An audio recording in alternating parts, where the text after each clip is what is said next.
Hello guys, welcome to my channel. आज हम बात करेंगे बीटीटीएच के सीज़न 6 के बारे में।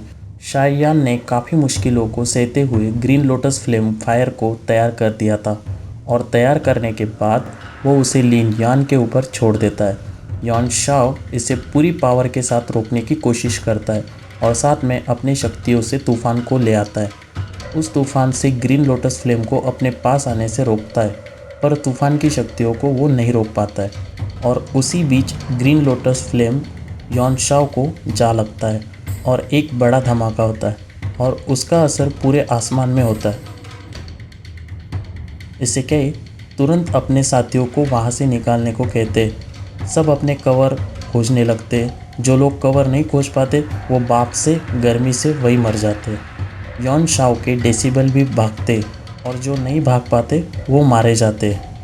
इसे कई और बाकी सभी शाओयान की चिंता करने लगते और सोचते कि वो सही सलामत होगा या नहीं। और लिन यान तो बहुत ही हैरान हो जाती कि शाओयान दो जोंग से भी लड़ पा रहा है, लेकिन दो जोंग्स को हराना नामुमकिन है और वो शाओयान के लिए दुखी होने लगती है। बाकी सभी निराश हो रहे थे क्योंकि इतने बड़े धमाके से वो नहीं बच पाया होगा।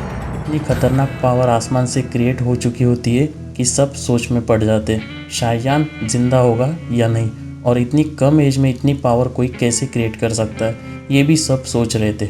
वहाँ सोल हॉल का आदमी भी सोच में पड़ जाता है, इतनी टेरिफाइंग पावर्स इस बच्चे ने क्रिएट की है तो कैसे की होगी। वो कहता है मैं इसे सोल हॉल में ले जाऊंगा, वहाँ हमारे लॉर्ड इसे देख के बहुत खुश होंगे।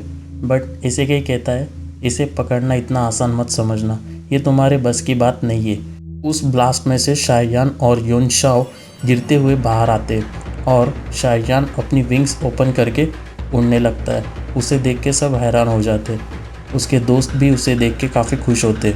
उसी पावर के साथ वो यॉनशाओ अपनी जान बचा के वहाँ से भाग रहा होता है, लेकिन अब शाओयान 3000 थंडरबोल्ट का यूज़ करके उसके आगे आकर उसे पंच मारता है। साथ ही में कहता है कि ये पंच मेरे पिता के लिए है, और फिर दूसरा पंच मारता है और कहता है ये पंच मेरे आधे से ज़्यादा फैमिली को मारने के लिए है। अब धीरे धीरे उसकी लाइफ स्पैन भी कम हो रही थी। हर एक पंच के साथ वहाँ बड़ी एनर्जी एक्सप्लॉइट हो रही थी। यूजी अपने गुरु को ऐसे मार खाते देख काफ़ी निराश होती और शाओयान से कहती है इशारों में मत मारो, छोड़ दो, लेकिन उसे अपने पिता के साथ हुए अन्याय को याद करके खुद को कंट्रोल नहीं कर पाता है और उसे पंचेस मारता रहता है। और उसको नीचे गिरते ही यूजी को जो कवर सील लॉक था वो भी ब्रेक हो जाता है। सब लोग कहते यॉनशाओ अब मारा गया है, शाओयान ने उसे मार दिया है और अब शाओयान बेहोश होने लगता है। उसने अपनी सारी पावर्स को एग्जॉस्ट कर दिया था। अब आगे क्या होगा ये हम नेक्स्ट एपिसोड में देखेंगे।